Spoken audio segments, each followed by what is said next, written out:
I'm just getting the live stream going and then we can go ahead and get started.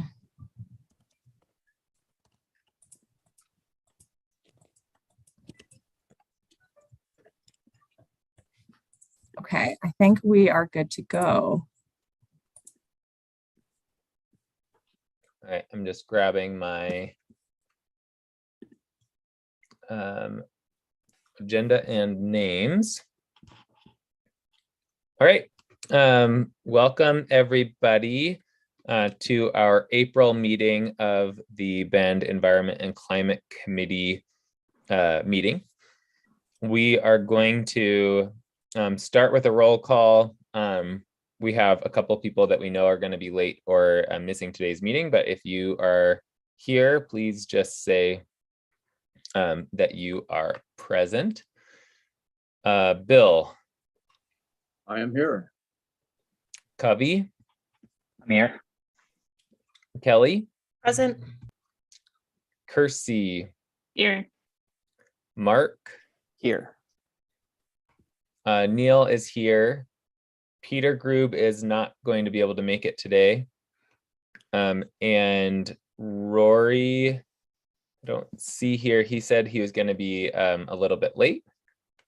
And then Serena. Here. Anne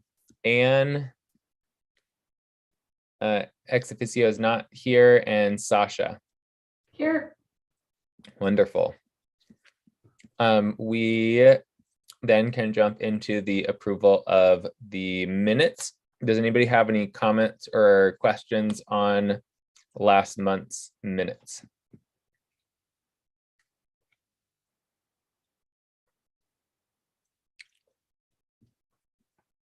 Great.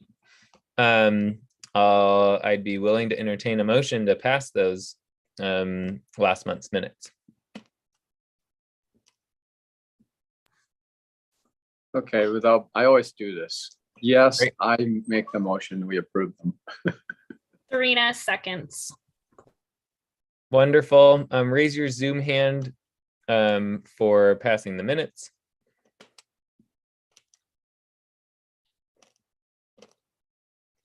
I see you, Mark. And okay, that was all members present. Wonderful. Moving on to public comment. I don't see anybody in the attendees area. So I think that we are good in the public comment, unless you need to say something, Kayla. Kayla's actually not here today. Yeah. Great. I think Well, we're then, good. even better. Not better. We love public comment, but you know, moving forward. Okay, updates. So the only update, we'll have a couple of updates. I think there's a lot of good updates later on in the meeting when we're doing the actual CCAP initiative updates. But other than that, the only thing I wanted to share is that we are good to go to do a hybrid meeting starting in May. So I think we'll go ahead and plan on hybrid meetings from May and on forward. So I'll be there in person. So any committee member who wants to attend in person will hold it in, I believe, in the council chambers. I'll get back to you to verify all of that. But for anyone who's able to, plan on being able to attend in person. And then if you'd like to attend virtually, we'll have our first test run of that as well. And we've been doing it with a lot more staff meetings and council meetings, and it's working pretty well. So I feel pretty confident about that.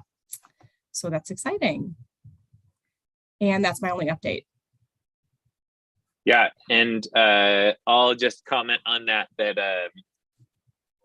it'll glad that we're able to let a little bit of the learning process happen by doing this meeting virtually, because I think we're all figuring out both how to make it work on the technology side, but also on the facilitation side. And I know that it does take more intentional facilitation when you have that mixed group. So we'll do our best, and we will grow in our continuing saga of meetings, in-person meetings. So looking forward to that process. And Neil, we can, sorry, I just want to say, Yep. just now that I'm thinking about it, it might be good, maybe you and Serena, we can schedule like a quick in-person meeting before then to just Oh, kind yeah. of look at the layout, and we can work with Kayla and make sure that we understand how it all will run so that we can have a good plan for facilitation. That's a great idea. And we also, I know as a group, larger conversation that we might have in another meeting, but we planned all of this with the current staff or committee members and staff. This is a standing meeting time, but we all did that during a different time when everybody was completely virtual. And if we want to reevaluate how we meet and when we meet as a larger conversation, not just a one-off piece, we can do that as well. Kirsty? Yeah, Cassie, does the city have rules around COVID protocols that we can follow or read about? So for the people that have been in person, it's pretty much just been the protocol of the rest of the community, which is that there's not much going on. Okay. So we don't have, of course, anyone is welcome to wear their mask. Like we certainly have staff that are still wearing masks, but it's not required here. So we can, if there are specific things that you all want to implement, we can definitely talk about that. But there's nothing standard that I've seen internally. Okay. Yeah, I feel like for a group, like we don't normally see each other. So like not normally like people I would interact with on a day-to-day basis. So I think maybe we could like come up with some group agreements just around like known exposures or illnesses to just have that like understood trust with each other. Yeah, definitely. Okay, I'm just trying to, let me think about that a little bit and maybe talk with the chairs, and we'll get back with everyone over email before the next meeting. Yeah, thank you for that input. All right, well, we can jump into our climate friendly and equitable communities rulemaking update. Damien, do you have what you need to be able to share screen or whatever? If you have a presentation or if you're just talking. I give a presentation. I'm going to get it queued up here while I introduce myself. And can everybody see that okay? Okay. We can, but it's your full screen, not full screen. If that, yeah, now it's full screen. Perfect. Okay. All right. Thank you. Good morning, everybody. I am Damien Cernick. I'm a senior planner with the City of Bend's Growth Management Division. We're the division that focuses on long-range land use and transportation planning. And I am here today to give a presentation on some forthcoming rules regarding planning for transportation, housing, and reducing greenhouse gas emissions that we're expecting to be adopted this spring by the Oregon Land Conservation and Development Commission. You may have heard of these rules already. The purpose of these rules is to outline how we do land use and transportation planning to achieve what the rules call climate-friendly and equitable communities. So what I will do is talk about the process to date, the actual components that are in the rules, what that means for future city projects and plan updates. And then before taking questions, talk about the remaining schedule in the process. We are getting close to, I think, is wrapping up with one final hearing before the commission coming up this spring. And then I understand I've got about 15 minutes for presentation. Also, I want to leave at least 15 minutes for Q&A after I'm done. So the project itself is a project of the Oregon Department of Land Conservation and Development. They're a state agency that is charged with overseeing the Oregon land use planning program, which includes ensuring cities like Bend comply with different statutes and rules regarding how we plan for things like housing, transportation, and the other key elements of Oregon's planning program. Their work on this project began in 2010 after Governor Brown issued Executive Order 20-04. that directed their department, along with a number of state agencies that included departments of transportation, energy, and environmental quality, to take action within their statutory authority as a state agency to reduce and regulate greenhouse gas emissions. With respect to DLCD, which is one of the acronyms I'll use today, so I will try to explain them as I go along here. The governor also has directed them to act with urgency, moving as quickly as possible, and to engage with groups that are not typically included in, or were not typically included in land use planning projects, which is where the equitable communities component comes into play. So starting in November of 2020, the department team began working with a large advisory committee of over 40 members. It included Cassie for quite a period of time, and then I started joining in roughly in October of last year as draft rules are being released for review and comment by the advisory committee. And at a high level, the rules themselves focus on how we do transportation planning differently. There's a component focused on greenhouse gas emissions and how we reduce those. Then also a component on housing and how we encourage housing in certain areas to help reduce trips and allow households and families to make trips without needing to get into a car to make those trips. Before meeting with you today, I've had a number of other prior touch points with the City Council to give them updates on the process itself and where we are. Most recently, we did a work session with Council on March 16th, and the video of the presentation along with the slides are up there if you wanted some more background. And then also earlier this year in January, I was part of a panel that gave a kind of a public information system to the Neighborhood Association roundtable. So we can kind of spread the word to let folks know, here's what the department, what DLCD is working on, here's the goals they're trying to achieve, and how they can get involved if they wanted to engage and provide feedback. So I'm going to go into some of the key components of the rules as they're coming out. One of the new features that's actually going to be incorporated in the transportation planning rules is planning for what are called climate-friendly areas. These are either existing or planned urban centers within a city. They have to meet certain dimensional requirements.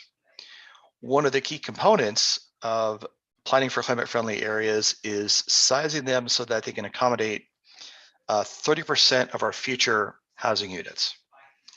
And with the map on the right of the slide, I wanted to highlight where some potential areas could be for climate-friendly areas. This area toward the center here represents our core area, if you're familiar with that. It includes the central area, east downtown, and some area on Greenwood. And these areas that you see in kind of the black crosshatching were areas we identified for additional growth and redevelopment in our urban growth boundary. And this is work we did alongside the urban growth boundary expansion of 2016. Within CFAs themselves, there's a greater focus on making sure that pedestrian, bicycle, and public transportation infrastructure and services are of a higher quality so that it's actually safer and easier for folks to make trips using this infrastructure, with the end goal of making sure that we've got a kind of a walkable mixed use area that allows a multiple of uses, multiple types of uses. These are areas that would allow higher buildings, a greater number of units per acre. And one of the pieces that goes back to the equitable communities component is a focus on also looking at ensuring that we can develop affordable housing in climate friendly areas. And we have strategies in place for anti-displacement. And then finally, there's also a specific set of parking management requirements that apply to CFAs with the focus on making it easier and safer to travel on foot, on bike, or by public transportation, and managing the available parking area in a climate-friendly area to help accomplish that as well. So there's also a significant component regarding parking management that's included in the rules. This is going to require the city to look at our code and ensure we can allow shared parking. There's also an emphasis on planning ahead for reuse of parking lots so that they can be redeveloped for other purposes. And there's also some work we'll be looking at doing regarding either reducing or eliminating certain parking mandates and implementing parking pricing within not just the climate friendly area, but around the city. I think what might be of interest to this committee is that there are also some new rules regarding electric vehicle charging. I understand that's a project that you'll be working on this year. There are some rules that refer back to the state building code regarding EV charging. And what the rules are requiring is a certain percentage of spaces being developed for either level 1 or level 2 charging. And these apply to new multifamily developments of 5 or more units, and also new mixed-use buildings of 5 or more units. There's also been new requirements that will apply for commercial buildings that will be implemented through the state building code. One of the key changes that's coming out of the rules is a focus on reducing vehicle miles traveled per capita. This is not necessarily a new requirement. This is something that the city's had to address with our 2016 Urban Growth Boundary Amendment and with the transportation system plan that the City Council adopted in 2020. Under those situations, if a city was close but still showing a slight increase in VMT at the end of their planning period, there were options they could pursue to keep working on it to reduce VMT. As an example, with our 2016 Urban Growth Boundary Expansion, we adopted an integrated land use and transportation plan that showed what other actions we were going to take to make it easier to travel by foot, on bike, or try to encourage transit to reduce VMT. And the reason that's important in this context is that VMT here is being used as a surrogate measure for reducing greenhouse gas emissions. What's proposed now with the rules that we're looking at is that there is really kind of an absolute requirement that VMT be reduced. And depending on when a city is starting their planning for this work, and depending on their start year and their horizon year, that VMT reduction is anywhere from a 25 to a 30% reduction in VMT. So a fairly significant change from what we've done before with our transportation planning. And this is something that we'll need to look at achieving through changes to our arrangement of land uses in the urban growth boundary, as well as our transportation network. And this is also significant because future amendments to the Bend Comprehensive Plan, whether it's a UGB expansion, say a rezoning inside the urban growth boundary, these would need to also be consistent with this adopted VMT reduction. So what I have now are a couple of slides that highlight some of the key deadlines and either tasks or products that we need to complete under the rules as they're drafted. And one thing I should have mentioned at the beginning of the presentation is the version of the rules these are based on were released on March 17th for the hearing of the Land Conservation and Development Commission on March 31st.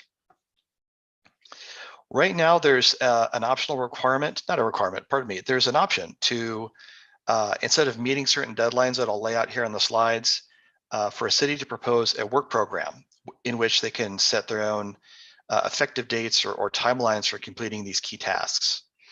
And some of this work needs to be completed by December 31st of next year of 2023, with all elements needing to be completed by June 30th of 2027. There are some new requirements regarding parking that apply at the end of the year. And by March of next year, we would need to adopt land use requirements to satisfy the off-street parking and electrical vehicle charging rules as they're adopted. There's also some new reporting requirements that will start on May 31st of next year. And going back to climate-friendly areas, one of our first tasks we need to complete is by end of June of next year, completing a study and submitting that study to the Department of Land Conservation and Development of potential climate-friendly areas. So we're not required by next year to actually designate and zone or change our codes for a climate-friendly area, but actually identify potential areas that would satisfy the requirements or meet the requirements for a climate-friendly area. By the end of June of the following year, by 2024, that's our deadline then for submitting our final development code changes or comprehensive plan changes for those for a climate-friendly area or areas, depending on what our research shows. By the end of 2024, we have a new task to complete along with our housing capacity analysis update, which is our work to actually evaluate land within the Bend urban growth boundary to see what's been developed with respect to housing based on our comprehensive plan and our zoning, and then use that for estimating our remaining capacity to see what's left for development. Our new task with the rules that are drafted is demonstrating that the climate-friendly area or areas, if we're looking at more than one, are sized to accommodate 30% of our needed housing units. And I wanted to differentiate that because there's been a lot of focus on this number of 30% of future units, and the rules have been clarified so that our first task with respect to CFAs is to make sure they have adequate area in terms of blocks, building heights, and area, so that they're sized to accommodate 30% of our future units, so that they've got room to accommodate housing in an area where it's going to be easier for individuals and families and households to make trips without needing to get into their car to go to the store, go to an office, or go to school. There are a number of requirements in the rules right now regarding updating our transportation system plan. As I mentioned earlier, our plan was last adopted in 2020. And this has been an area where we're expecting the department to possibly make some changes in terms of either outlining how we can approach this through a work program, or maybe just giving us some dates with which we know that we need to update our pedestrian system plan, our bicycle system element, and so forth. And then finally, on after June 30th of 2027, if the city is proposing UGB expansion for housing, after that date, we also have an additional requirement of identifying another climate-friendly area.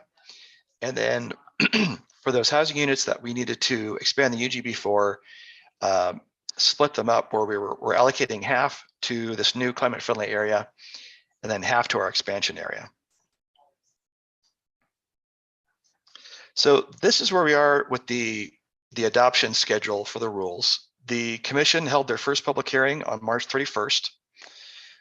If you go to their website, if you were to search on climate-friendly and equitable communities, you'll see there's roughly 44 to 45 pieces of written comment there that were submitted at the hearing from a wide range of opinions, but definitely it's one that's getting a lot of good attention and people are giving good feedback to the department and the commission. A final rulemaking advisory committee meeting was held on Monday. The commission had provided some direction on the department to ask the advisory committee for some feedback on some discrete set of issues. They're now going to go back and make some changes to the rules based on the commission direction, but also on the testimony that was provided on the March 31st hearing. And we're expecting the next, maybe likely final draft of the rules to be released by May 5th. So a couple of weeks before their final public hearing on May 19th. And if they adopt as scheduled, then the rules would take effect roughly 30 plus days later in June. So that's my presentation for this morning. I'm going to stop screen sharing for just a moment. I can also pull up my screen if you need me to do it again, but I wanted to see what kind of questions we had. And just to clarify for the committee, I should have started with this too, but this presentation is really just informational for you all at this point because it is just a significant, kind of change coming from the state that affects the way that we do land use and transportation planning that is of course very relevant to the work of this committee. So any questions you have for Damien, just to, it's just for better understanding. We're not necessarily looking for any direction or anything at this time. Although you're free to share your opinions on that as well.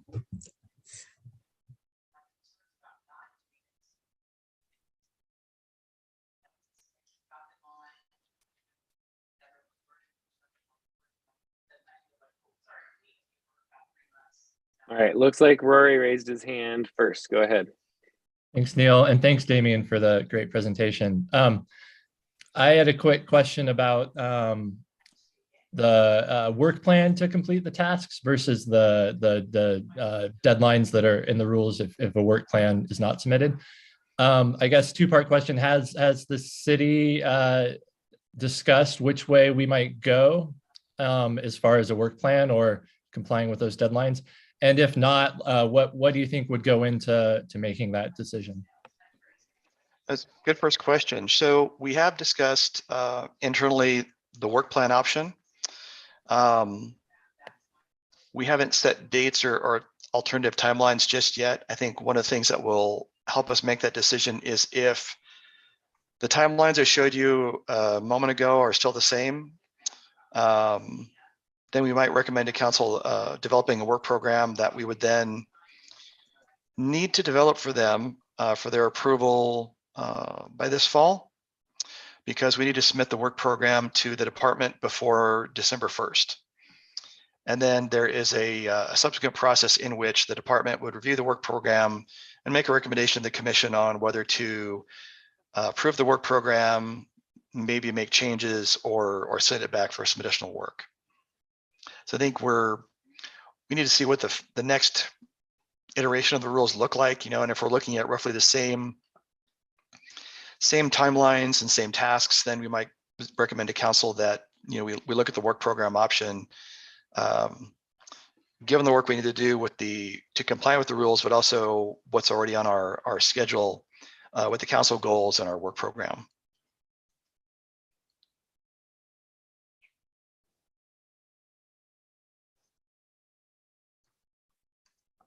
Bill? Thanks. See, I apologize up front. All of a sudden it got noisy. I'm having to sit outside. But I was curious about the climate friendly areas that are like satellites out around the urban growth boundary. How do they fit into all of this? I mean, I can understand it in the core areas of, you're trying to reduce. How does it fit in with the rest of the goals?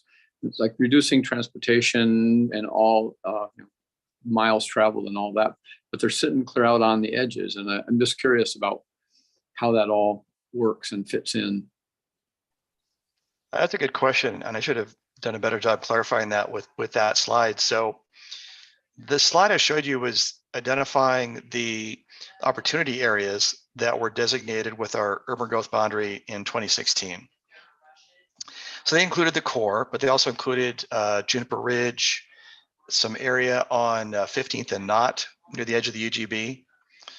And one of the purposes for starting with that map is to see where we've already done some work that would help inform our analysis for what might be designated climate-friendly areas.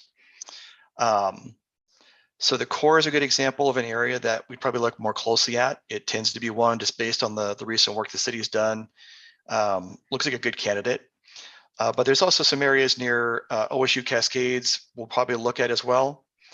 And those might be the best looking candidates so far. I know there are other areas that were on the map that are either have been redeveloped or their status is somewhat unknown. And as an example of that, I was referring to there's some Central Oregon Irrigation District property off of Brookswood that was identified for future redevelopment, but it's uncertain right now as to what might move forward there. So for the purposes of looking at climate friendly areas, I think we'd likely look at those areas around the core and OSU Cascades, and there may be others that are brought to our attention as we start that work. And I think the map, Damien, that you showed also showed the expansion areas, right? And those aren't all under consideration for CFAs. The map was just showing both. Is that correct? That's correct. And it was a map I should have gotten a little bit more background about to differentiate between areas in the UGB, areas added to the UGB, and what's developing right now as we speak. And can you explain a little bit more about what the current map, what an opportunity area is versus what an area that might be a good candidate for the CFA designation? You know, I can't. And what I'd like to do, if this is okay, is pull up that slide again. That Oops. sounds great. Yeah, that might help. Okay.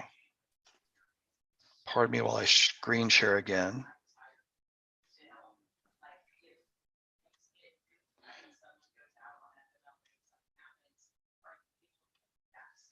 All right, can everybody see that okay?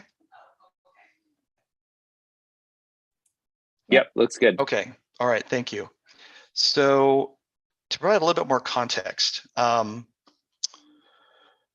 the dashed black line you see on the map is the urban growth boundary that was established in 2016. The areas, whoops, pardon me. The areas in yellow are those that were added to the UGB. So for example, this is the Southeast expansion area. This is the Stevens Ranch area. And this area out here is the what's known as Petrosa.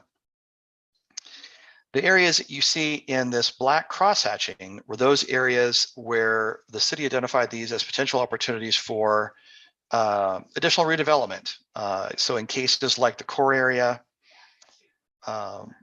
area next south of the mill, this is called kind of the central west side area. These are areas where we looked at and proposed and adopted changes to the zoning, and in some cases the plan designation as well, to allow for more mixed use, more vertical development, but also more opportunities for housing and services that would be supportive of housing in those areas. For some additional context, this is Juniper Ridge up here, where we identified an area for some additional employment land, employment and job development. This is the COID property I mentioned earlier. And this area down here was identified as the 15th Street opportunity area. This is an area where we now have the, I'm going to forget the name of it, Caldera High School, which was recently developed. And then this kind of flag-shaped piece here is the Easton Master Plan being developed by Polish Homes.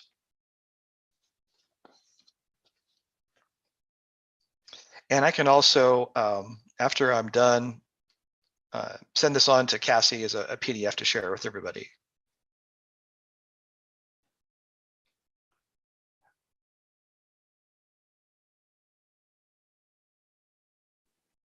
Were there any other questions, Kavi? I know I saw your hand raised earlier, but I don't know if your question got answered. It was just more of a general question. The question was, because this has all started with an executive order, is there a chance for it to be revoked in the future? That is a very good question.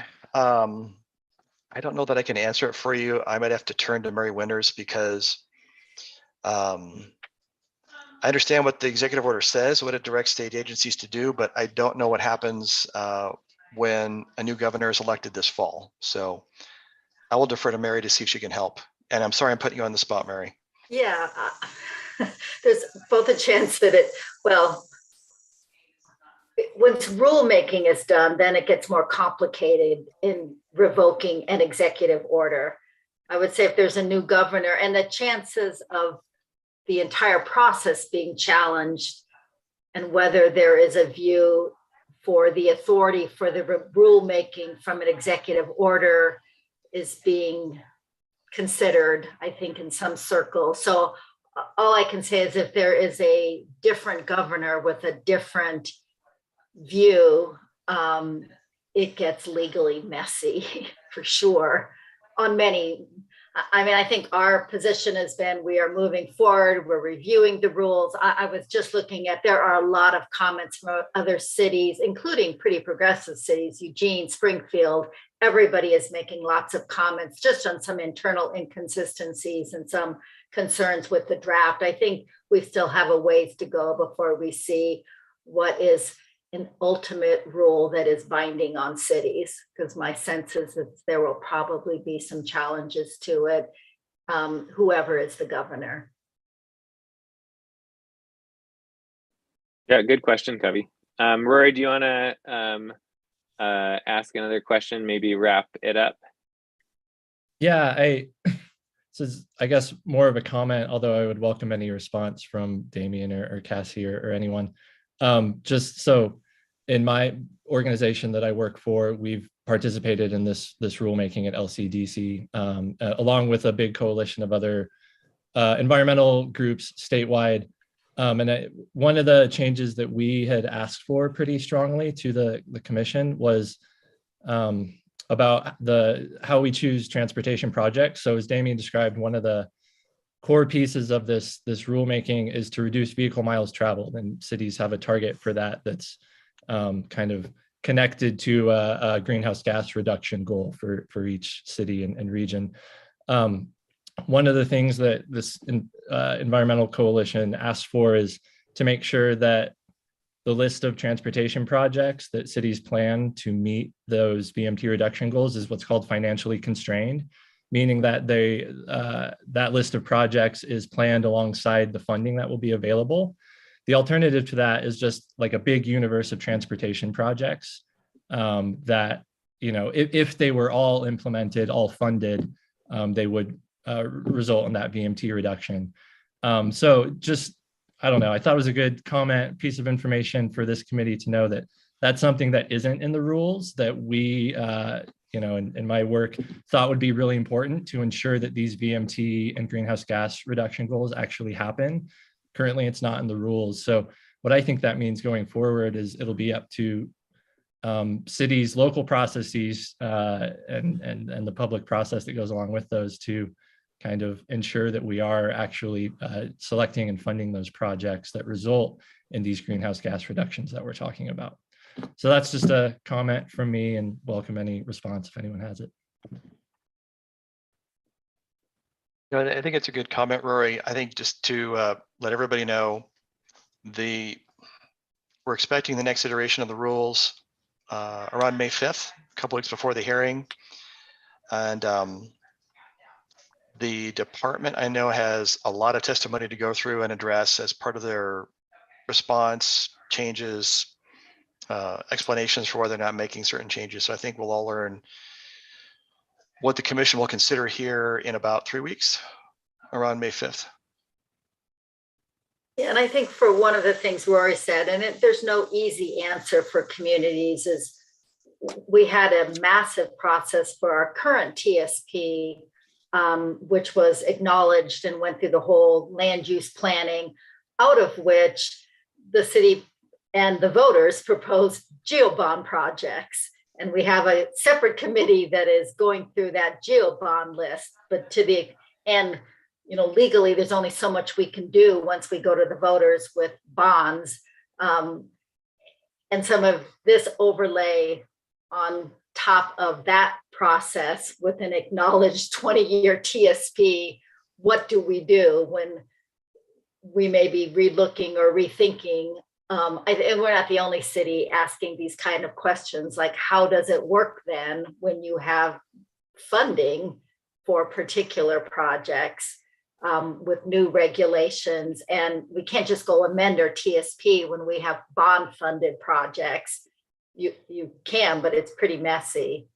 So that's for a future discussion. And like I said, we have another committee working hard on those projects, and we prioritize more bike ped, but there was a whole adopted project list with that plan.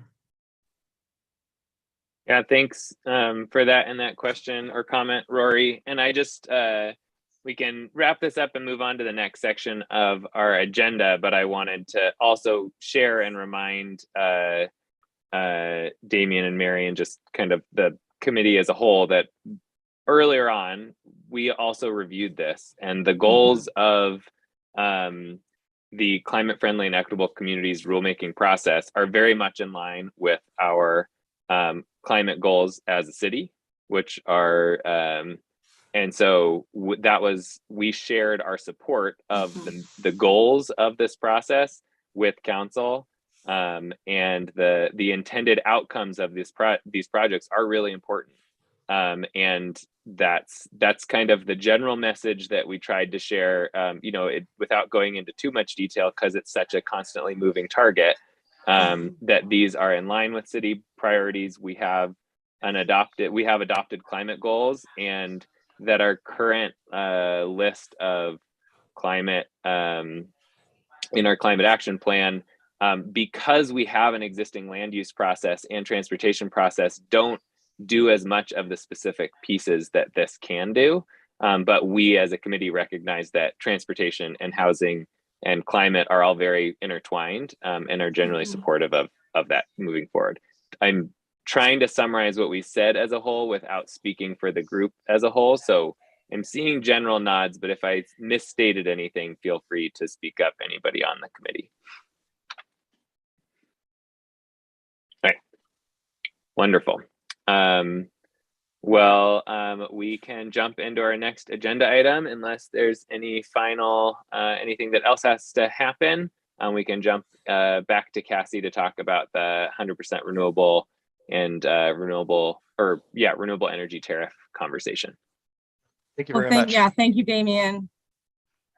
And then really quick, before we jump topics, I did want to just open up really briefly we had said, because the committee has expressed interest in kind of land use topics in general, and when we've talked before, we haven't really had time to discuss like which aspects of that you all are interested in. So because we were on this land use topic, I thought it'd be a good opportunity to just ask, like, generally speaking about land use, are there questions you guys have, things that you kind of want to learn more about as a committee, or alternatively, like, are you guys seeing projects or things happening out there that as a committee you are hoping you would have influence on, but are trying to figure out in which way you can do that? And I'm just looking for examples so that we can figure out how to make sure to moving forward, if there's things that you all wanted to be involved with, we know how we can be like preparing you with the right information and background that we would need to in order for you all to be involved in that. So if you don't have any further questions at this time, that's okay, but I wanted to just check in on that.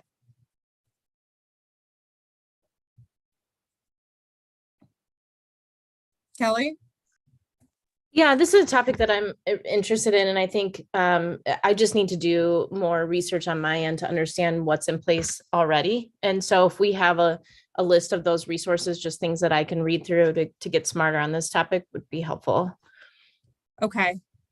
What's our role? What policies are in place? What's under consideration? You know, we're getting emails from constituents throughout the city, and it would be nice to understand what our role or opportunity is with respect to this topic. But can you be a little bit more specific about what like, are you thinking specifically when there's new developments happening and people, is that specifically what you're interested in? Like how you guys can have an impact on that, or what the role is for that when there's kind of new areas of town to be developed, or even an existing area of town that has something? Yeah, well, and I think it's a couple things. I've read a little bit about the tree policy, but also the impact to water, the impact to transportation, sort of thinking about it systematically in terms of how these developments are considered, what requirements are in place, and what kind of environmental or sustainable aspects are considered throughout. Okay, and I think it's a little bit hard to answer. And Mary, not to put you on the spot, I don't know if you can help me a little bit, but there's kind of multiple factors that go into the different impacts that something could have. So we have kind of our long range planning, land use planning, where we figure out, kind of in advance, figure out like how things will be zoned. So what types of development will be acceptable for that area. But then the private market comes in and who develops that, and then they have to adhere to our specific development code. And so it's multiple facets a little bit. So I'm still, I guess, just trying to figure out the best way to get that information to you. Because on the one hand, we have like our full code that maybe there's specific kind of environmental pieces of it that we could pull out so you can see. And then I might be able to figure out what easy resources we have to kind of summarize the land use planning process, short of having them like come in and do something more comprehensive, which I know that they did for other committees, but it was a lot of time, I think. Mary, do you have any thoughts? Yeah, you've asked in the past about specific projects that are pending approval that the community might be asking about. And sometimes either Cassie or I could just either by email or quickly at one of your meetings tell you, here's the status. This is the kind of project. This is the public process. And here's the status of that project. And if you wanted to comment, it would really be more probably as individuals than as a committee. We don't really have our committees comment on projects so much, but I think from the policy role, like you brought up the tree ordinance, Russ Grayson just said at a recent meeting that there is a window in the planning department's calendar to take that up potentially this fall. So if that was something that you all, and so that's policy level, it would be something of a lift to understand what are the current regulations, what are we looking at doing? Does the ECC want to have a role in the policy development of any changes to our development code? That's sort of what Cassie was talking about, where we're creating new policies that apply to all development, not just one specific development. And to the extent there's definitely interaction with the environment and what you may be interested in, it's just your bandwidth and when and how would you want to be involved in that kind of code development. And if you do, we need to know as we develop. I think I have a meeting in the next week or two with planning and Russ to kind of chart out what's the process, what community groups, like we would definitely reach out to the neighborhood groups, to the development community. And then we'd start thinking about what city committees do we want to reach out as well. And So if you want, in the land use area, if you want to be involved in any of those kind of things, I think Cassie would need to know. Yeah, so I think the different ways of getting involved are like Mary said, so we have code projects that occur periodically. So the tree code is one that's coming up, which I think this committee will have an opportunity to review. Another example is the one that I just forwarded you the email from Pauline about just yesterday or the day before, where the Planning Commission is working on the code for, I forget what it is now, but there's the Planning Commission work group that I just emailed you. That's another opportunity where as committees, you all are invited to participate in that specific code project. So some of those policies, I think you all will feel like there is a tie into and you want to participate, some less so, but we will forward you as they come up. And then the other opportunity where there will be to provide input is at the time when we're doing things like transportation system plans or UGB expansions. Those are really large projects that we do that we take several years to complete, and we get a lot of community input in, and the committee will have opportunities to provide input into those. So those are kind of the two places where we can get at land use. So, but it just current, so a lot of the emails that you've been getting from community members that are developments happening right now. That's why what we've tried to share is in a lot of those cases, the decisions around what that happens to that area occurred in the last UGB expansion or in some plan that we did previously. So that's why you all didn't have an opportunity on that one in particular. And that's kind of when the time would have been in. So that's the case with the COID property. But moving forward, you will have opportunities to weigh in as those come up. And I think we're planning another UGB expansion of sorts within a couple of years. So that's something this committee would be able to be involved with. And then projects like the tree code. Does that make sense?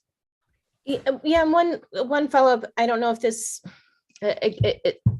what you've just laid out is this will be a continued discussion. Is there need or opportunity for a smaller subcommittee or group that does a bit of research and can provide summaries on all of these? So we're not, or any thoughts on that? Summaries on all of what exactly? Just the different items you've just kind of, it seems like this is multifaceted, right? So 5 to 10 different sort of topics or policies kind of along, would it make sense for a smaller group to do a bit more investigation and to provide an overall summary? Or is this just something that we should be addressing as a committee, sort of as they arise? If the whole committee would like to do a work group that can kind of understand better, I think that would be appropriate. So that's up to you all if you all feel like having a group kind of dig into that and then report back in the big picture would be appropriate if you'd like to. Do any committee members have any thoughts on that or interest? I'm happy to jump in and support, but I'll defer to the rest of the group whether this is something we see as being beneficial. I generally think that it is important. It's just We can't really? know. It was Okay. weird. How about now? Yeah. Okay, good. I think that as we kind of develop as a committee, right, other standing committees have recognized the different opportunities to weigh into other processes and how they relate to their specific kind of task. And I think as the Environment and Climate Committee grows, I think that this is an important piece. I think kind of like Kelly mentioned, it's challenging because we have limited time and we are focusing on CCAP adoption first, that, you know, if there becomes more opportunities than we have time in our monthly meetings, then we just have to have those, you know, introductory or meetings that are more fact-finding and research-based outside of general meeting time, and then summarize in the meetings, which I think is a process that we'll have to do going forward. So I'm happy to kind of see that develop, but see land use processes as an important piece of this committee's goals as well.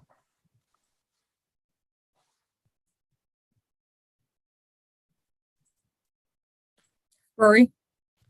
I know that city planning staff has developed like a land use 101 presentation, and I think it was requested by like the NLA, the Neighborhood Leaders Association. Just from our brief discussion, I think it could be great if we can spare 30 minutes on some agenda, which I know is difficult, to have that here. Because just so kind of we're all on the same page. We heard lots of little pieces from Mary and Cassie about how land use planning in the city works, but I think it might be good to start at the basics and get us all up to speed. So then we know like what types of these items, whether it's plan amendments, code amendments, specific development proposals, we sort of will know which ones have an opportunity even for a committee like ours to weigh in on. Yeah, Colin has given it, and he's our new CDD director. You could get Colin here. Yeah, he's recently in that position. He does a good job with that. I think that might be, Rory, I think that might be a good option to kind of get that conversation started, and then maybe the group can see afterwards if there's more, because that might be kind of that summary, Kelly, that you're looking for. That might be pretty much what he provides in there, and then we can see if there's a direction you guys want to go after that. So I will, when we talk about the bike rack, let's make sure to add that, and then we can figure out if there's an upcoming agenda we'd like to include it on. And I know it has been hard to find agenda time, but moving forward, based on kind of what I'm thinking over the next few months, we have a little bit of breathing room actually. So I think we might have time to be able to fit something like that in. Okay. Any other comments or thoughts or questions on this topic before we move on?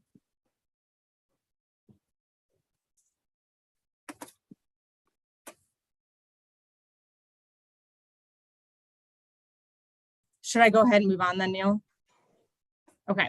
So this next topic, we had 45 minutes held. I think we might want to keep it to around 30 minutes so that we have enough time to do report outs. But I guess I'm just looking for, very generally speaking, questions, reactions, and thoughts in follow-up to the presentation we had from Pacific Power last week. So as a reminder, they shared with us kind of the overview of this community green tariff, which is an option that we have as a community to procure renewable electricity and kind of have a say in what that renewable electricity looks like. It's one of the tools we have to make progress towards our 100% renewable electricity goal. It wouldn't get us all the way to our 100% goal, but it could definitely be a significant chunk into it. And so, as we've discussed, as you heard, there's definitely a lot of uncertainty between, kind of the path forward. But from you all, I just want to know, like, is this a product that you feel like there is, well, number one, like, what questions do you have? Because I'm sure there's a lot more questions you have before you even feel like you know which direction you'd like to go. But generally speaking, is this product something that you all are interested in for our community? Do you think it would bring value to our community? And if so, why? If it is something you would like to move forward with, what kind of energy resources are you interested in? Are you interested in some of the local community-based projects, or do you think something like large-scale utility projects from outside the area would still be valuable for us to bring in? Any initial thoughts?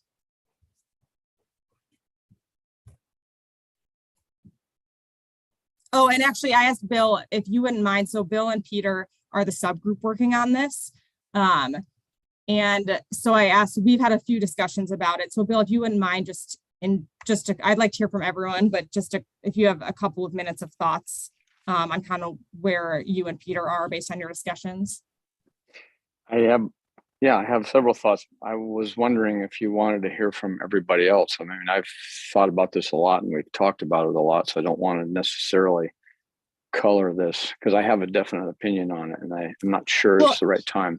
It looks like, Rory, if you have, I thought if I was thinking, especially if no one knew like what to say first, we could hear from Bill, but Rory, it looked like you had your hand up. If you want to kind of start us off, that'd be good too. Sure. So I've been thinking about this a little bit, and the presentation from Pacific Power last month, there were a lot of details, and it made it very clear to me that it will be a lot of work, a lot of like local decisions that need to be adequately weighed and considered and made as a community as to how we would design this. So what I got to thinking about was kind of like opportunity costs. Like if we went down that route specifically for this committee, like I think it would take up most of our bandwidth over the next couple years to see that through. Weighing that against what what I heard from Pacific Power was, well, we're going to go 100% renewable anyways because the legislature told us we have to. So I got thinking about, like, if we spend all of our time working on this to make the city of Bend 100% renewable sooner than Pacific Power will be required throughout the state to provide renewable, like what are we missing out on as a community or as a committee that we could have been working on to achieve additional greenhouse gas reductions that do require our action?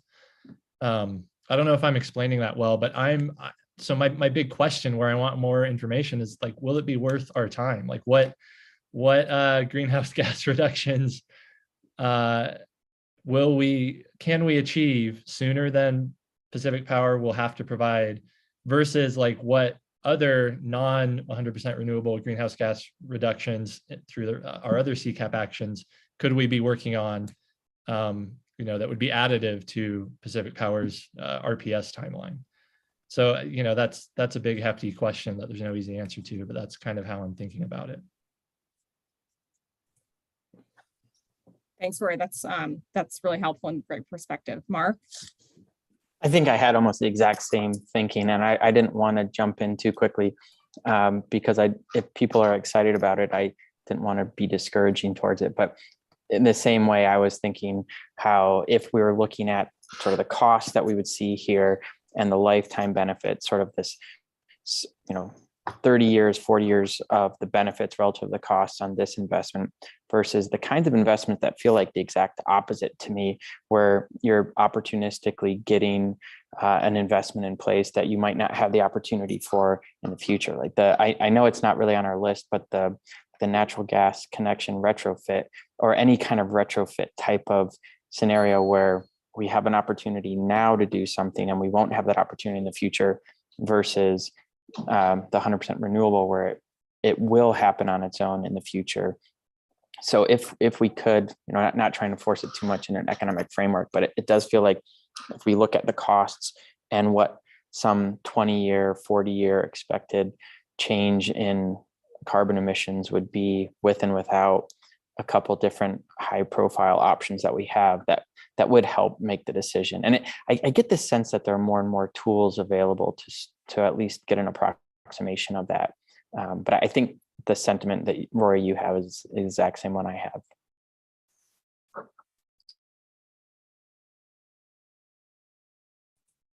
Thanks, Mark. Anyone else? Go ahead, Bill. I think those are really good questions. And I think a piece of what I've thought about as well is incorporate some of that. And it's going to be a complicated process for sure. And one of the things that might help address what Rory and Mark are talking about is it's going to be complicated both for Pacific Power and because they got to do it for a bunch of cities and for us to understand. So I think this is one of those places where getting some expert help on the outside may help us, and it might make it easier for us they could help digest the stuff ahead of time and come up with options. So the committee doesn't have to spend as much time as might happen in this case. On the other hand, it was the biggest mitigation strategy in the conservation acquisition plan. And I say was because that was done under previous rules, and House Bill 2021 has changed the timelines and kind of the direction. So it feels like maybe it might behoove us to recalibrate how much this particular strategy is going to help us in meeting the plan. So I think it wouldn't hurt. I don't think it would. I think it would be a good thing that we go ahead and try to at least figure out what's changed, and is it worth pursuing? It might answer some of that question. And another thing we talked about in our subcommittee meeting was, well, there were several options on how Pacific Power might meet that. They might meet it with only new renewables, with existing renewables, or with renewable energy credits. And one of the things we discussed was we wanted this to actually have a real reduction. And to do that, really, it felt like the only way would be with new renewables, because otherwise Pacific Power, if they just pulled from their general resource mix, are basically shifting the fossil generation to some other portion of their service territory, because they got a huge service territory. So it ends up not having any net reduction. So that would be something that I think we should definitely consider what we would direct them to come up with a tariff for. And my gut feel is we should engage it, and we should at least see it through. It's going to take some time, and it's going to be happening anyway because there's other cities happening, and the Public Utility Commission is going to be involved. But in the end, we got to see what the tariff would look like. How much does it increase the costs? What are the terms of it? What are the impacts to and mitigation of the greenhouse reductions? And I guess I think that's the only way we can really decide this, is to let the process run and engage it. It was a big chunk, and I would really like to at least understand how that's changed and what the impact is, and then get Pacific Power to actually come up with a tariff that we can judge whether it's worth doing or not.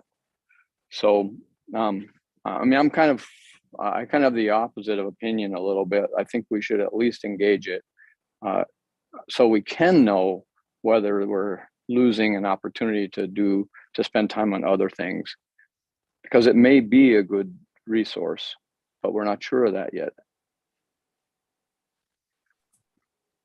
Thanks, Bill. And we're going to update our greenhouse gas inventory for the community in the second half of this year. And we do have a scoped in that to do another analysis of existing policies. So we will be able to answer the question of how does House Bill 2021 change this strategy. However, if you look out to 2050, based on greenhouse gas accounting, the new standard for the utilities does shrink the GHG impact at 2050 to zero, because basically if we redid our, if they comply with that new standard, and we redid our inventory after they've made that conversion, then there would be no emissions coming from their electricity after 2040. I think there are a lot of communities that are wrestling with this have some questions about, like, beyond just the accounting, what does that mean in the real world as far as new renewables being brought on, or what kind of renewables are being brought on, and what type of impact they have, because just the accounting is a numbers game that doesn't capture all real impact. Neil? Yeah, I think I have a lot of thoughts on this, but one of the questions that I brought up recently was, there aren't answers to a lot of the questions that we have right now because the systems aren't set up. So how does a community tariff play into, if it's essentially funding a gap between now and when rules kick in, how, what is actually in that tariff will make a difference of whether that is additional or not. And so are we funding this to happen sooner, and then it's adopted or purchased by, Pacific Power? So we're kind of in a way financing a 10-year faster adoption cycle. If that's the case, then that has one set of emissions impact and one set of costs. If what we're doing is financing something that isn't allowed to be covered in Pacific Power's rate mix, so kind of like a lot of renewables projects that aren't being taken on by the utility aren't allowed to be counted in the renewable portfolio standards. So they're truly additional, and anything that the utility does is above and beyond that. We're talking about the state, but this is all part of a larger grid, and these emissions are broadly important on a larger set of that. So if what energy we're displacing makes a big difference. And I could still see a world where if we didn't have this legislation and we had magically procured 100% renewable energy for Bend, that it's not like Pacific Power would then just be able to claim that they have 100% renewable energy, and meet their regulatory requirement from our efforts and our costs. So the details, I think, matter a lot on this, and they are going to be super nuanced. So to Bill's comment, I know that there are other communities that are engaged in this that are talking about hiring external people we're talking about playing a game with Pacific Power, who's a part of Pacificor, which is a very large investor-owned utility, and we're talking and the Public Utility Commission. And so people aren't doing this out of the goodness out of their own heart, and it's a negotiation. And so other communities are trying to work with people that can dive into those technical details, so then we can truly see what the impact is and work on what we want in terms of local generation versus outside generation versus RECs. These are all the questions we need to be having, but we don't have the answers yet because we don't have a tariff. We also don't know how much it's going to cost, and whether this is just a checking the box exercise. So I'm definitely interested in engaging in it, because if it's accelerating the adoption of this, I can't see a scenario where all of that benefit completely goes out the window, unless we had a completely blindsided process where we thought we were doing one thing and weren't actually, if that makes sense. So I think I personally think it's worth engaging in the process and seeing what the impact is. And if we need support in doing that, I know that the Energy Trust of Oregon is interested in helping support some of that space as well. So I think there could be some additional funding available if we needed to, or if we were working with another community on that. Thanks, Neil. Covey. So I'm actually a little confused about exactly what we're deciding right now. So the last presentation had a lot of information and details, but I think what would at least be helpful for me is to kind of have an idea of what decision we're trying to make and what the consequences of that is in terms of positives or negatives. So I know Rory mentioned kind of it would save us a lot of time if we don't go this one route, but what are the, I guess, benefits of that? And then the other concern for me, and I think this was addressed a little bit, but I think just having the timeline of 2040 does seem to me like I do feel like the focus should be more on 2030 and shorter term goals as well. So I know that's part of the voluntary tariff, I guess. But I'm actually just not clear as someone who doesn't have a lot of knowledge on this topic as to exactly what the options are right now.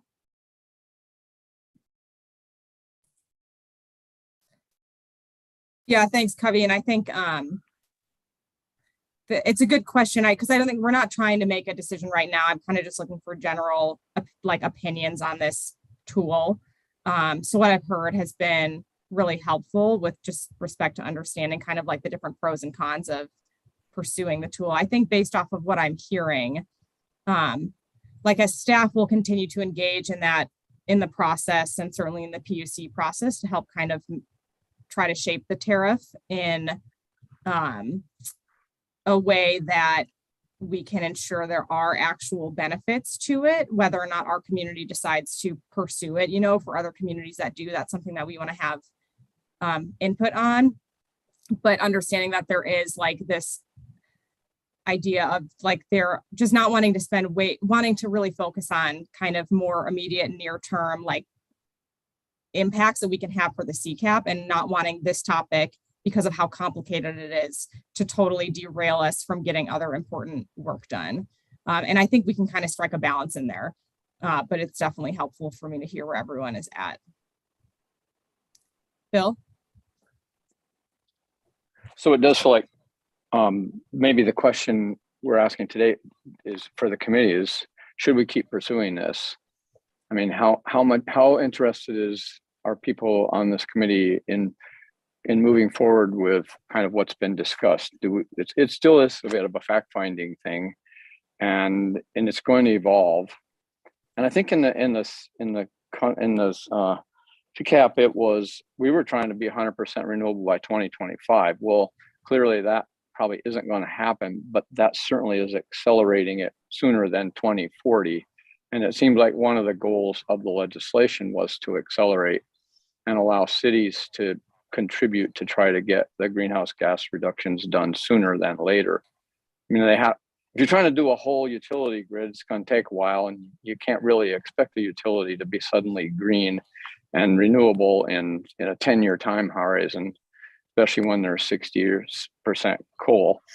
But this is a way to help that. And I think it seems like one of the thing we really would be doing was accelerating. And to that end, aligning with other cities, we actually could make an impact.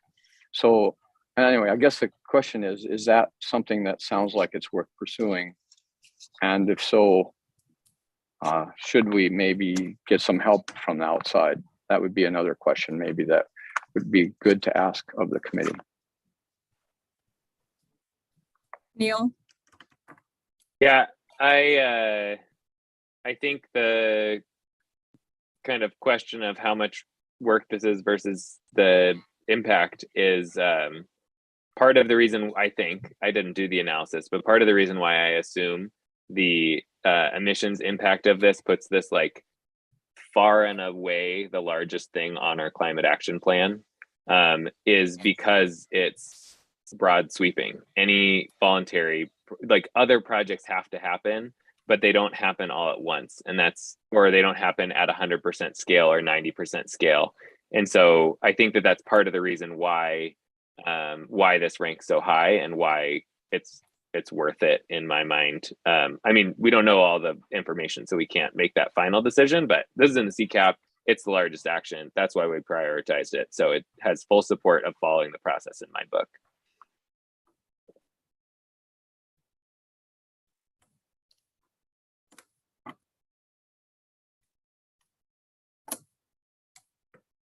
Any other thoughts?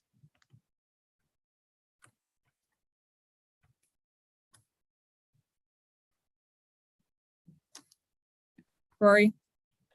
Yeah, so, if the question or the guidance today is whether to keep pursuing this, then yeah, I'm in support of that too. And I think what I've heard most is like, let's get more information. Bill talked about we need updated information. Mark phrased it much eloquently than I as an economist of sort of what benefits versus costs will we be looking at pursuing this, and the negotiation that Neil discussed, like let's figure out what that will look like, what we can get out of it. So hearing all that, I am also in support of continuing to pursue it. Covey? And I just wanted to quickly also, I think Bill raised the point of having kind of a neutral party also be kind of providing information to us. That could also be helpful, like Energy Trust for Oregon, or whichever source there is. That seems more neutral and not tied to one or another outcome. Okay. And I see today as, I don't necessarily see it as like, do we want to continue or not at all? Because just for staff, like, because it's a topic that is of relevance to kind of climate action in general, it's something that we're going to be continuing to follow the process with and shape it. Like I was saying, I think the two different, like, as far as how much effort we want to put into, if the committee was like super fired up, we want to try to get this done by 2025, because there are a couple of cities out there are trying to get agreements in place by 2025. So they will be 100% renewable by then. If everything continues moving forward, not with Pacific Power, but with PGE, there's some cities doing that. Like if the committee was like, this is top interest, then we might move forward differently, more aggressively, which might be doing a lot of community engagement around what types of electricity are we interested in, like just being a little bit more aggressive on trying to figure out some of the answers to those and kind of trying to push to get a tariff done more quickly, because we don't have to necessarily wait for the PUC process to be starting to pursue that. But if we want to be a little bit more cautious about it, because it sounds like we don't want to do that until we have more questions answered.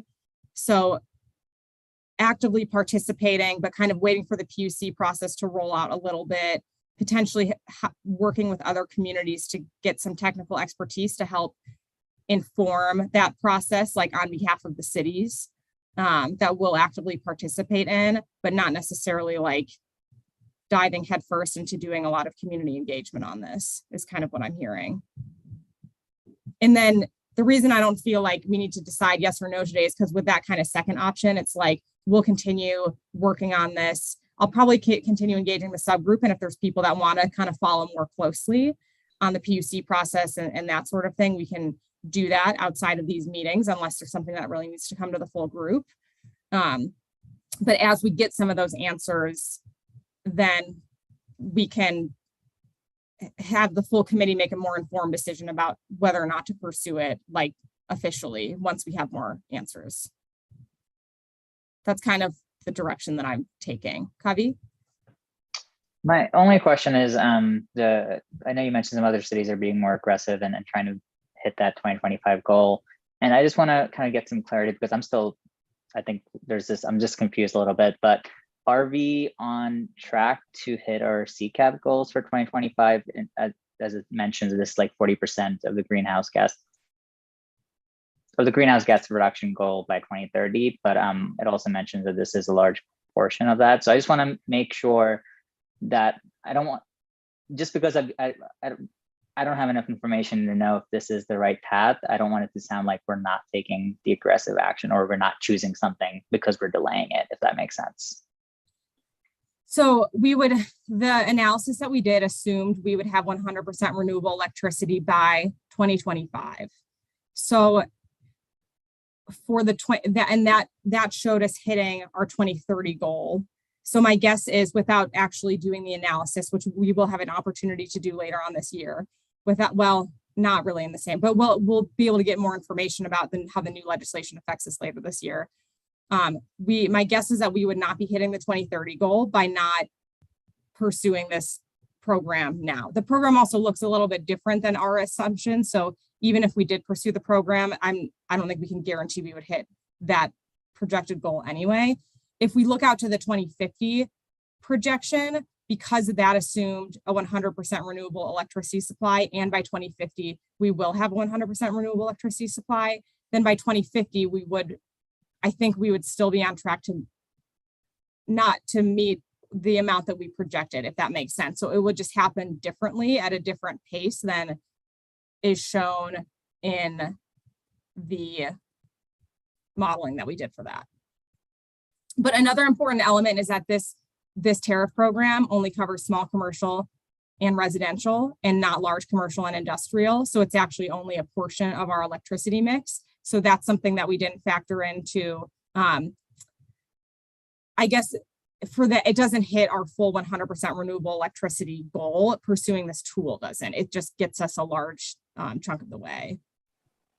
But no, so I guess, but the short answer is no, we're not on track to hit that 2030 goal without having achieved the 100% renewable electricity supply. Bill?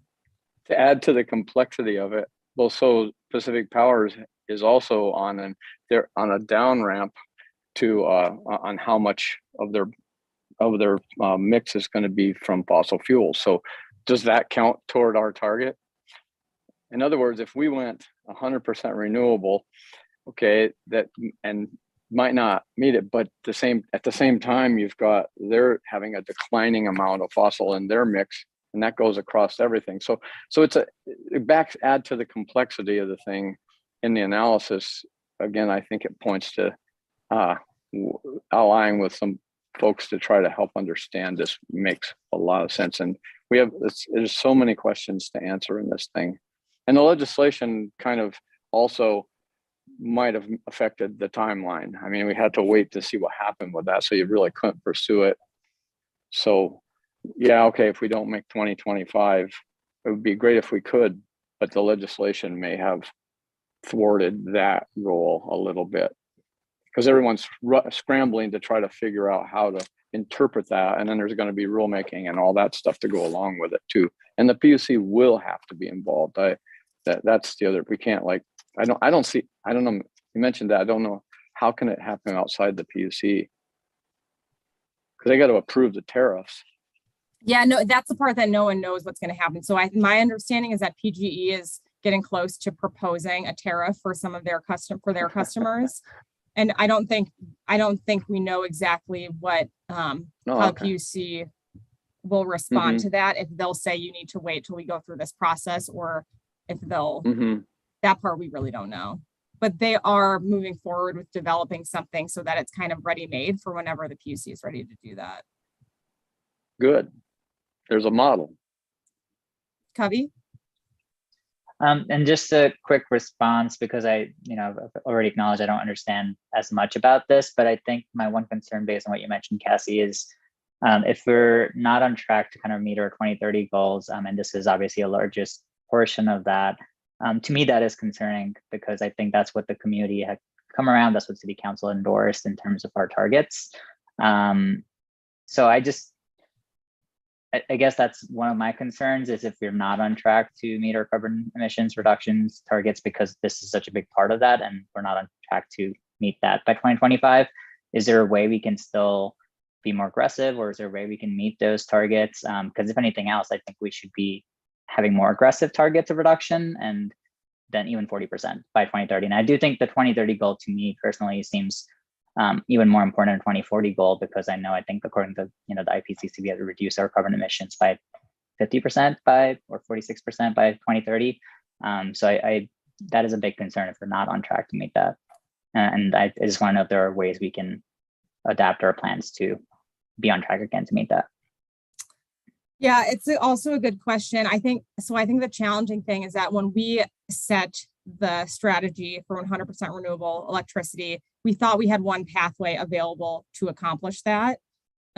With the legislation, that pathway, on the one hand, it was good because it formalized the pathway we thought we had, but it also changed the pathway so that it actually, so when we set that strategy, the way we thought we'd get there is no longer really possible, which means that in order to actually achieve 100% renewable electricity, we do need to come up with some other ways to do that. And we don't actually have the answer to that.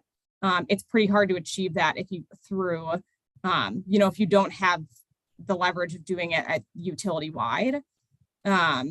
So that's probably like a bigger discussion about how do we achieve that strategy if we don't, if how we thought we would get there is no longer going to get us there in the way we thought it would. And maybe that's something I'll follow up with the 100% renewable goal group on to just see how we want to move forward. And just one quick follow-up question on that. You mentioned that there are some cities that are trying to meet the 2025 goal, but they're primarily with PG&E. Are there any with Pacific Power, any large cities that we can partner with to kind of see what pathway they're taking if they're trying to hit that 2025 goal? And I'm not sure if the PGE cities are going to hit 2025 exactly, but they're definitely trying to do something ASAP. There are a couple of other communities in Pacific Power territory who I work super closely with on this.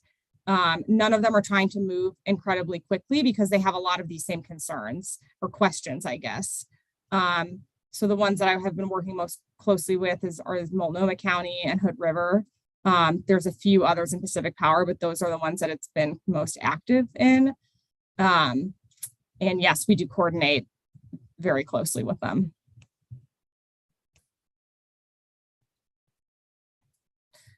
Okay, I want to make sure we have time. So this was helpful for me, very much so.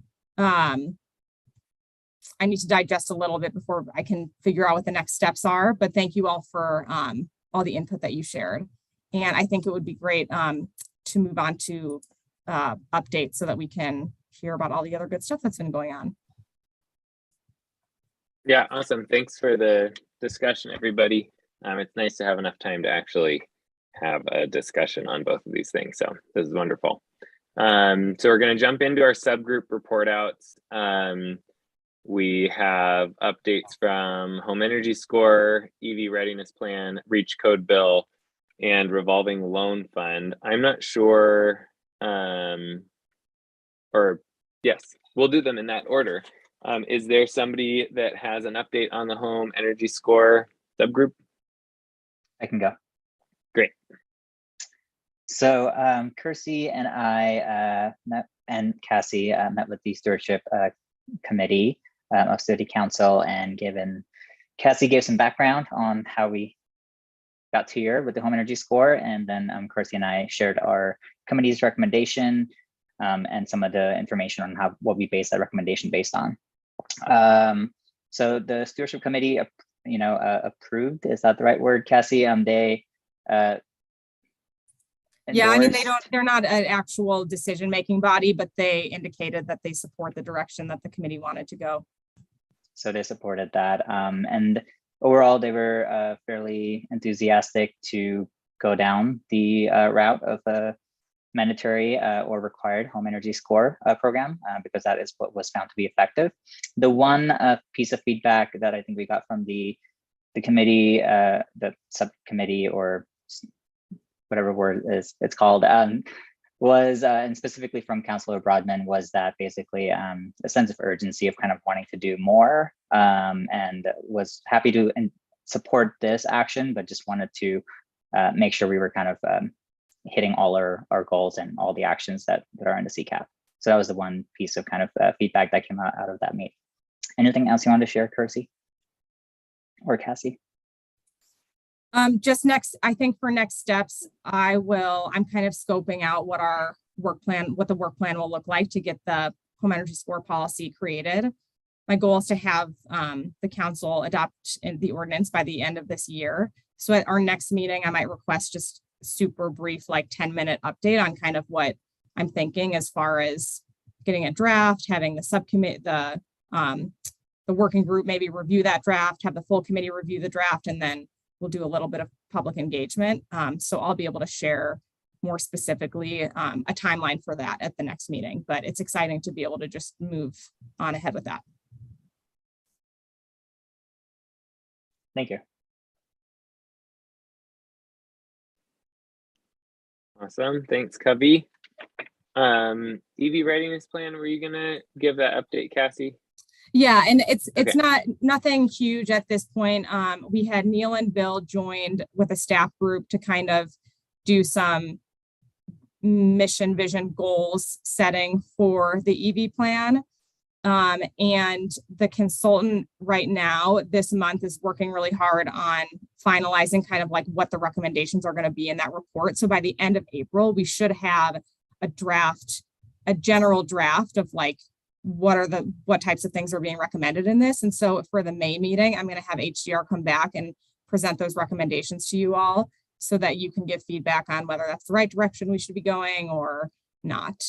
And we're hoping to wrap up that whole project by June, July. So moving right ahead with that too. And that's it for that one. Great. The reach code bill, which we'll probably just need to change what this name is, because the reach code bill is no longer a thing. But maybe since the last, or a reminder of our last update was when the legislative session ended, they did not pass the reach code, which had the goal of allowing cities to have the choice of choosing a more efficient building energy code. But what they did in its place was establish the Rebuild Task Force, which stands for Resilient and Efficient Buildings. Has no good committee or task force. You need a good acronym or some, you have to have something like that. So the Rebuild Task Force was adopted as a part of that, and just had its last meeting last week.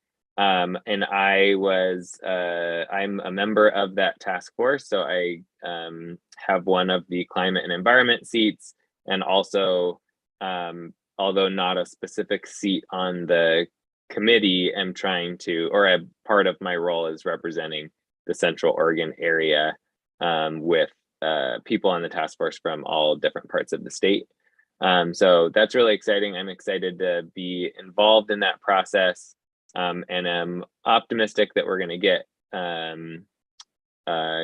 as much as we can out of that process. And just kind of taking a step back, the task force is has a express mission of meeting twice a month over the next 6 months with the chairs and co-chairs who represent the House and the Senate. So to establish building decarbonization policy options for the legislature to consider in future legislative sessions. So basically saying, we have state climate goals, buildings are a large chunk of that. What are the options that we have, like very broad scale, what are the options that we have to be able to get there?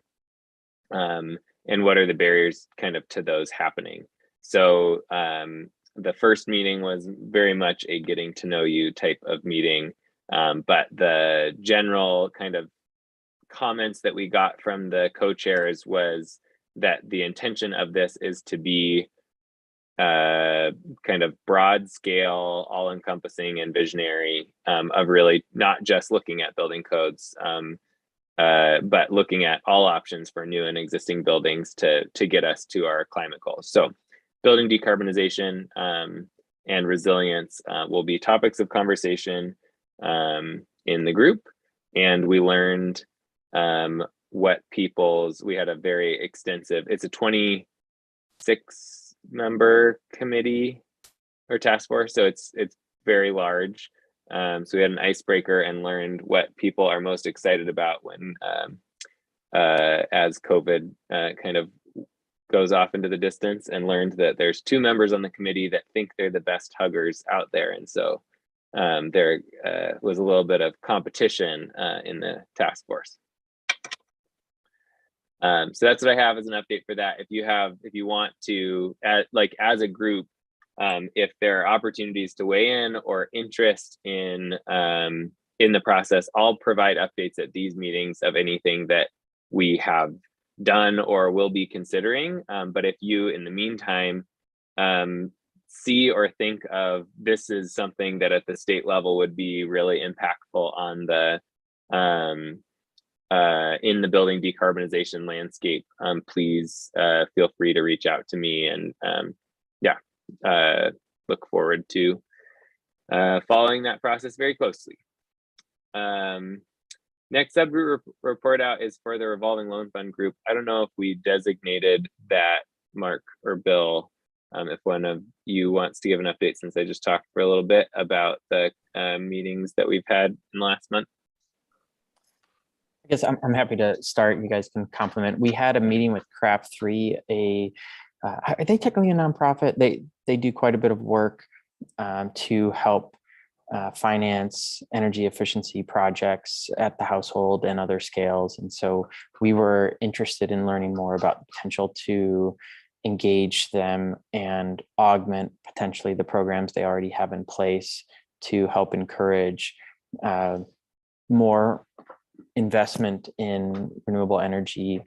I think the key questions that we left with were, what are the incremental benefits the city could provide above and beyond programs that already exist, and how much that might cost. So we're still sort of in a fact-finding position.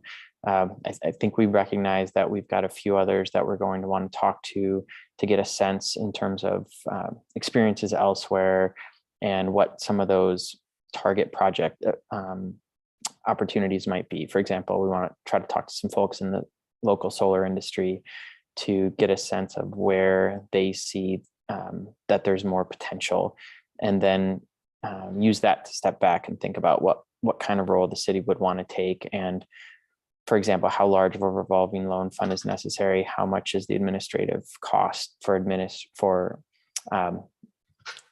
adding to the functions or capabilities of the existing programs?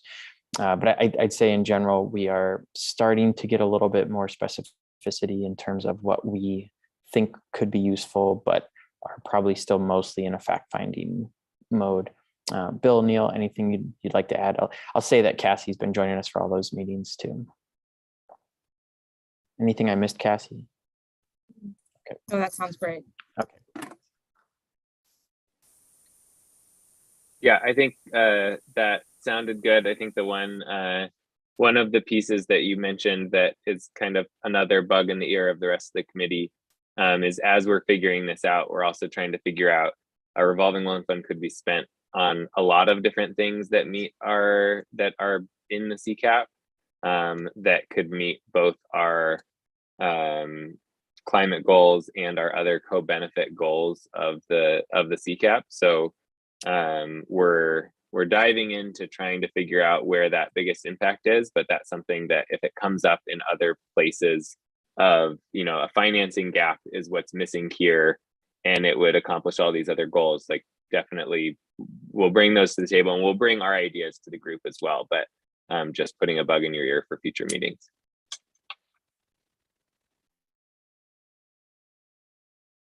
I guess that's back to me. Thanks for subgroup report outs, everybody. We are going to talk about the bike rack, but Serena had to leave, so I wasn't really prepared to. I don't remember what we were supposed to dive into there. Do you remember, Cassie?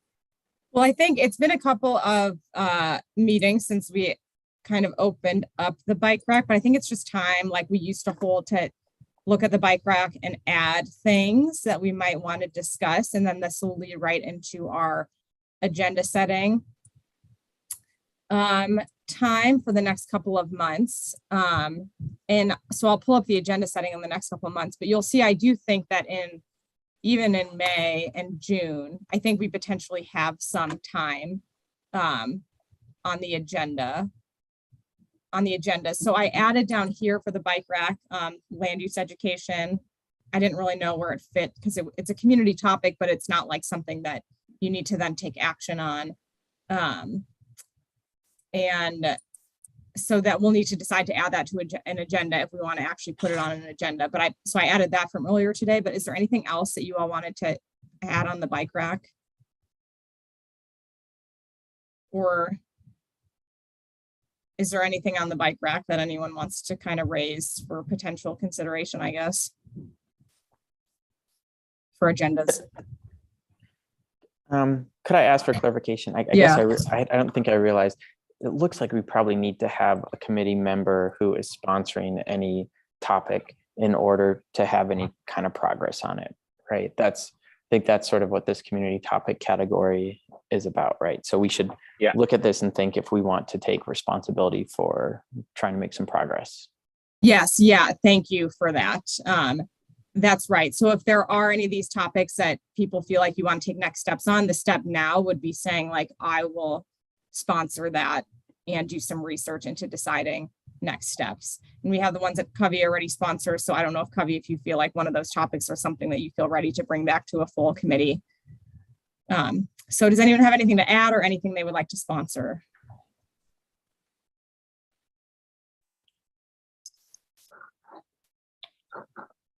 Can you see it?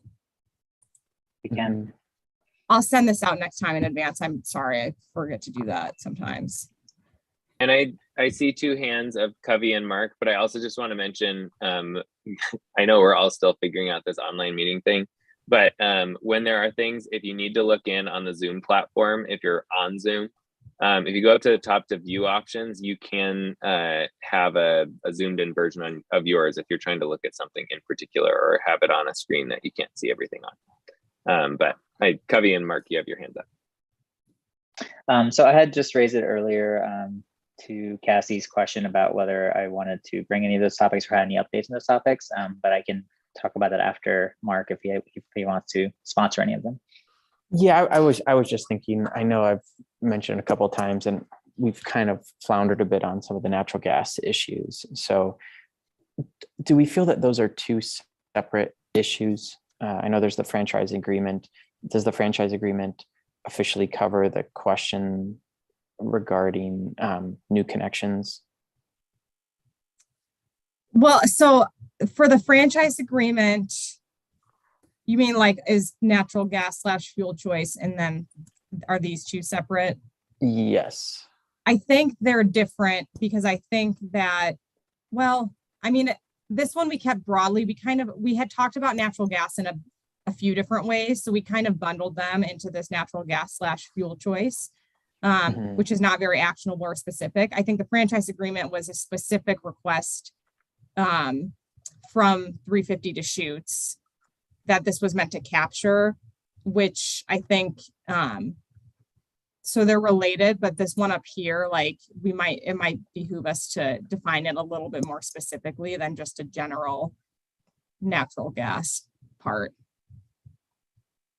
Yeah, I guess, and where I was going, if there's sort of a discrete action, so it seems like maybe what we need to do as a committee, if we've got items on here, they could flounder on here forever, or we have take a committee sponsor, maybe this is probably what you're about to do, and then we decide yes or no if we're going to move forward on it and sort of complete that process. And if that's what that is sort of, for example, I would do some homework, come back, we have a little bit of time like Kavi, you're going to take here. And so I'm happy to do that for the franchise agreement if that's the 350 Deschutes one. Okay, that sounds great.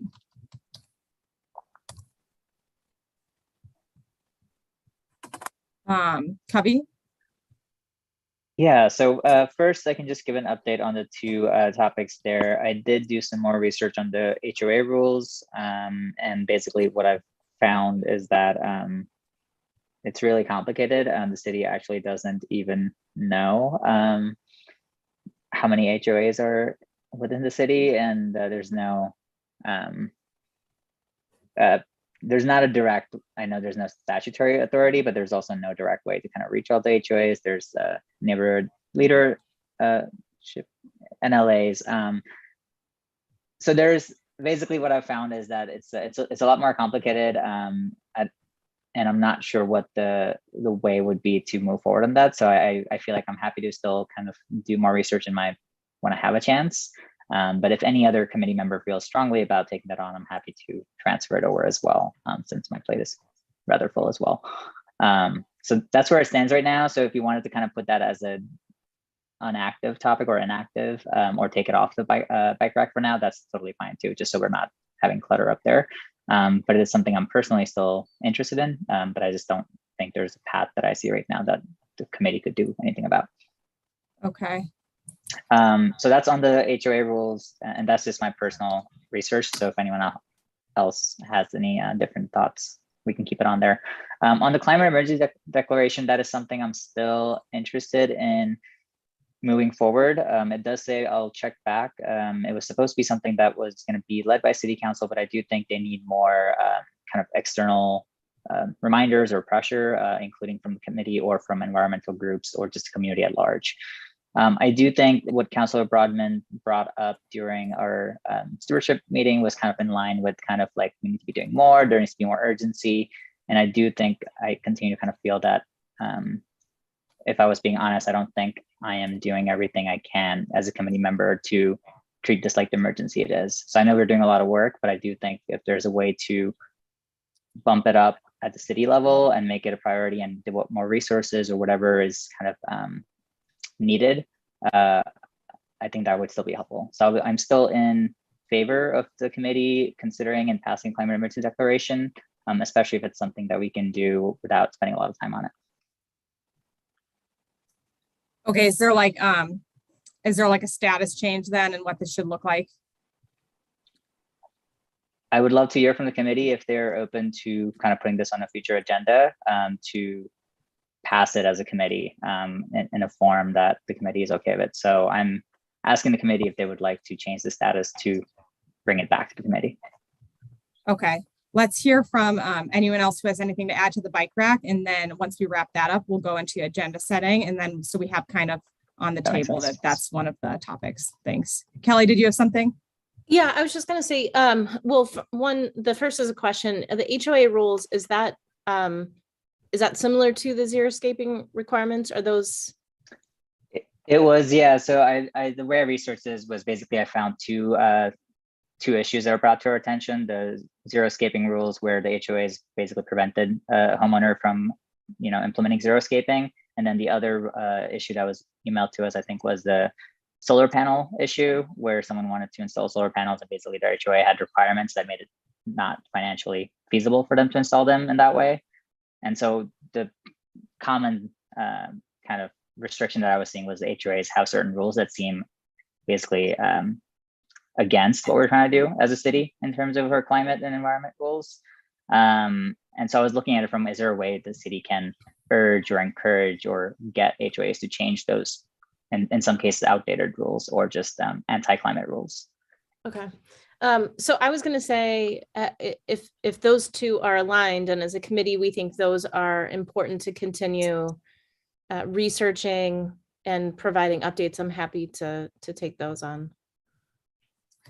Okay, so you want to be the sponsor for the xeriscaping requirements and the HOA rules? Yeah, and I can take those over from Kavi if these are items we've decided. I guess that's my question.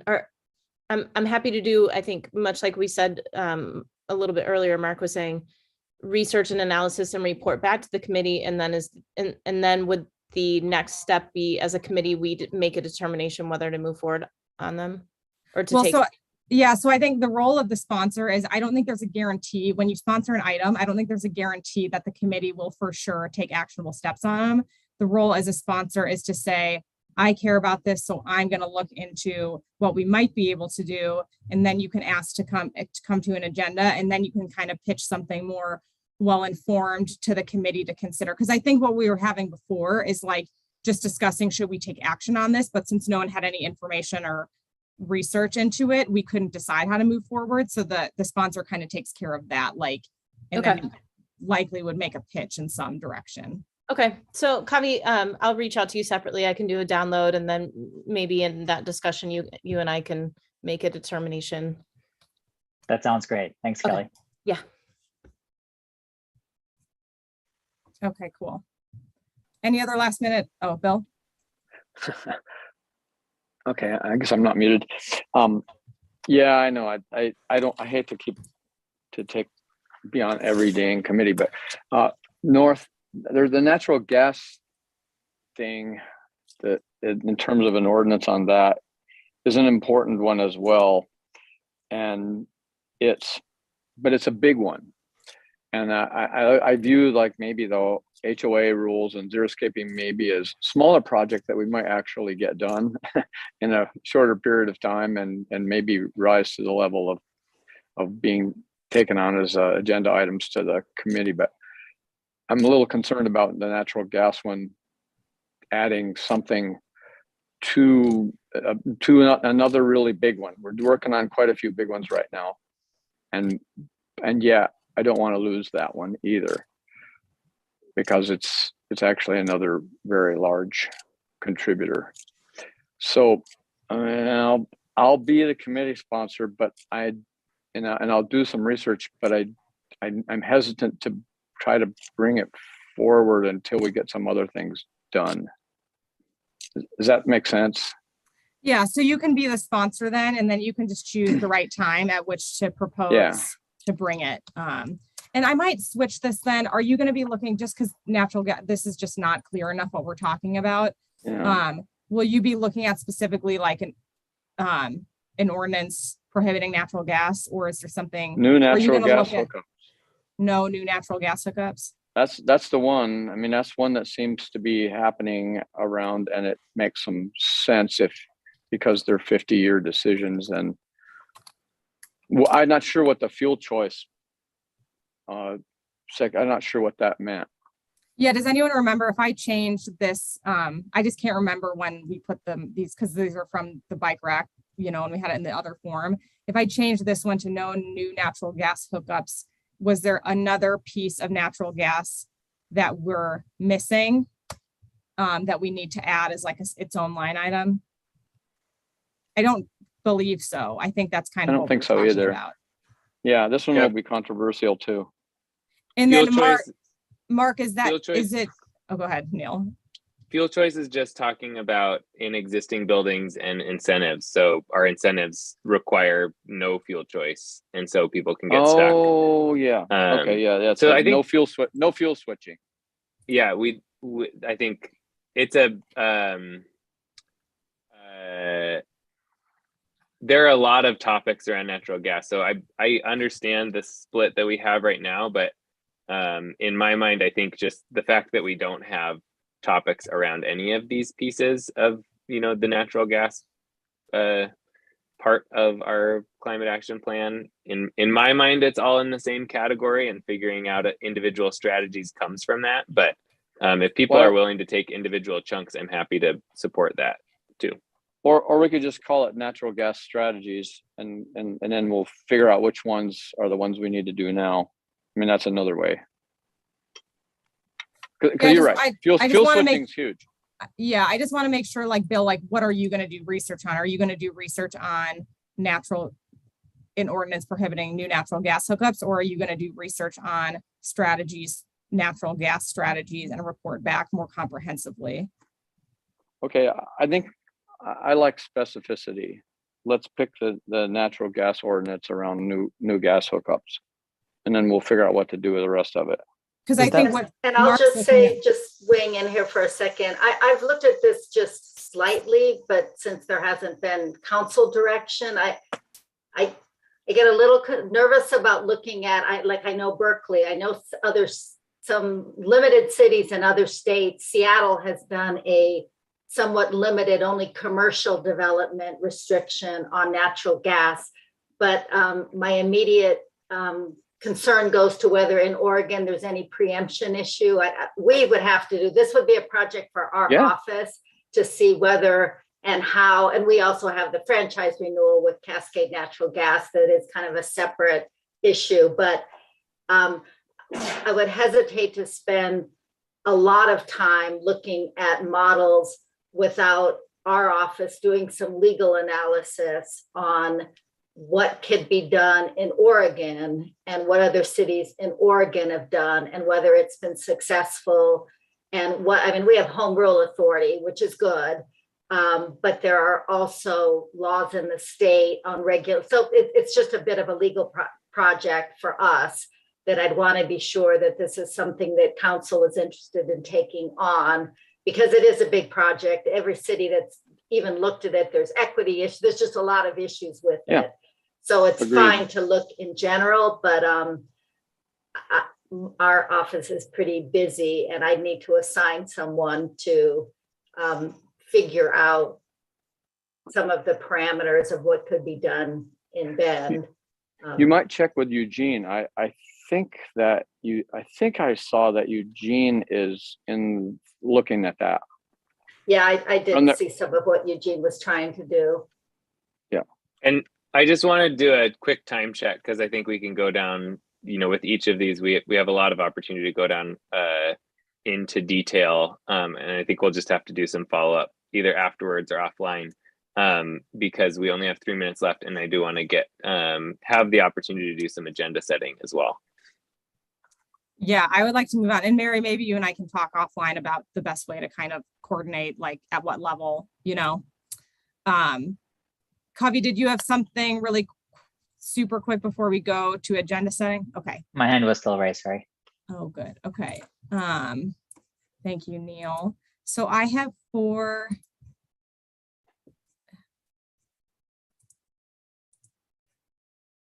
So for the agenda for the upcoming meetings, the only thing for May we really need for sure to have on the agenda is the electric vehicle readiness plan update. That would probably be a half hour to 45 minutes. And then I'll take 10 or 15 minutes to give an overview of the work plan for the home energy score, but we should have like maybe 30-ish minutes, 30 to 45 minutes for another topic. And then June, based on the work plan, I'm hoping to have to bring to the full committee a discussion on the home energy score, potentially like a draft of the actual program by the June meeting. But then that's the only thing that I have for the June meeting. So we can take any other ideas for what you'd like to see in the next couple meetings, but I just put in this third column, some topics that just to be on our radar that should come up soon. One is if the revolving loan fund group feels like you'll be ready to kind of come back to the full committee with, a discussion to move forward with that CCAP project. This local renewable energy projects, based on our discussion today, I'm wondering if it's not as good of a fit, but we do have, the city of Prineville is very interested in coming to the committee to talk about their biomass project because they would like us to include their biomass project in a tariff if we were to pursue the tariff with Pacific Power. That's maybe not super time sensitive at this point, since based on what we talked about before, but that's something that I think is relevant enough to that CCAP strategy. We might want to hear from them. I think at some point in the summer, we can start those other subgroups working on the food waste outreach and education strategies of our CCAP. And then we also received that email from that group about Deschutes South Canyon. She requested a presentation at one of our upcoming meetings. So I just put that out there to see if that was something you all were interested in hearing at one of the next meetings. So that's kind of what we have. So I think let's just focus on May for now. What all would you like to make sure we discuss at the May meeting?